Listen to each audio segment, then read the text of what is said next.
পালং শাক তো আমরা অনেকভাবেই বানিয়ে খেয়েছি, তবে এইভাবে একবার চিংড়ি মাছ দিয়ে পালং শাকটা এমনভাবে বানিয়ে দেখো, গরম গরম ভাত দিয়ে কিন্তু অসাধারণ লাগে খেতে। তার জন্য এখানে আমি ওই 250 গ্রামের মতো পালং শাক কেটে ধুয়ে রেখেছি, এরকম বড় বড় টুকরো করেই কেটেছি।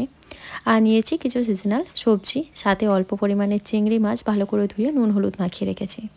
সবজির মধ্যে আমি এখানে নিয়েছি আলু, শিম, বেগুন আর মূলো, এরকম ছোট ছোট টুকরো করে কেটে রেখেছি। তোমরা তোমাদের পছন্দ মতো যে কোনো সবজির মধ্যে অ্যাড করতে পারো, তবে অবশ্যই অল্প করে একটু মূলো অ্যাড করার চেষ্টা করবে, এতে করে কিন্তু শাকের স্বাদটা বেশি ভালো হয়।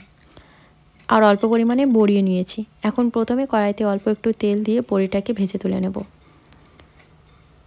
এই যে বড়িটা ভাজা হয়ে গেছে, এখন আমি তুলে নিচ্ছি। বড়ির জন্য যতটাই তেল দেওয়া হোক না কেন, পুরো তেলটা কিন্তু বড়িটা টেনে নেয়, তার জন্য অবশ্যই অল্প তেলের মধ্যে বড়িটাকে ভেজে নিতে হবে।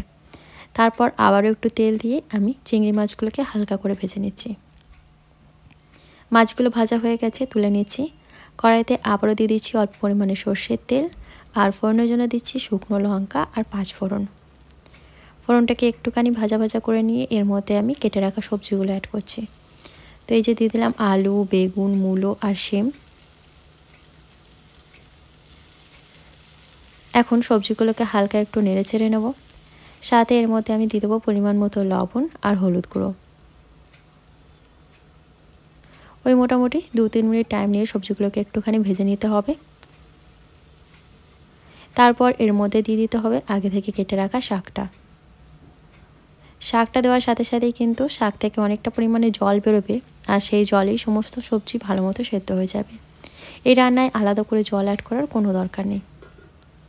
তো এই যে শাকটা দেওয়ার পর ঢাকা চাপা দিয়ে রেখে দিয়েছিলাম, আর দেখতেই পাচ্ছেন কতটা পরিমাণ জল বেরিয়েছে। মাঝে মাঝে একবার এইভাবে নাড়াচাড়া করে নিতে হবে, যতক্ষণ না সমস্ত সবজিগুলো ভালো মতো সেদ্ধ হচ্ছে। এই পর্যায়ে কিন্তু গ্যাসের ফ্লেমটা আমি মিডিয়ামে রেখেছি। তো এই যে সমস্ত সবজি কিন্তু খুব সুন্দরভাবে সেদ্ধ হয়ে গেছে। এর মধ্যে আমি অল্প পরিমাণে চিনিটা অ্যাড করলাম। অবশ্যই একটু চিনি অ্যাড করতে হবে, তাতে কিন্তু পালং শাকের স্বাদটা বেশি ভালো হয়। এরপর এর মধ্যে আমি ভেজে রাখা বড়ি আর চিংড়ি মাছটা অ্যাড করে দিলাম। সব কিছু ভালো করে নেড়ে চেড়ে নিচ্ছি। এর মধ্যে কিন্তু আমি চেরা কাঁচা লঙ্কাটাও মধ্যেখানে দিয়ে দিয়েছিলাম, সেটা দেখাতে হয়তো ভুলে গেছি। সব কিছু একবার ভালো করে নেড়ে ঘেটে নিলেই কিন্তু আমাদের এই চিংড়ি মাছ দিয়ে পালং শাকের ঘন্ট একদম রেডি হয়ে যাবে। গরম গরম ভাত দিয়ে কিন্তু অসাধারণ লাগে এই রেসিপিটা।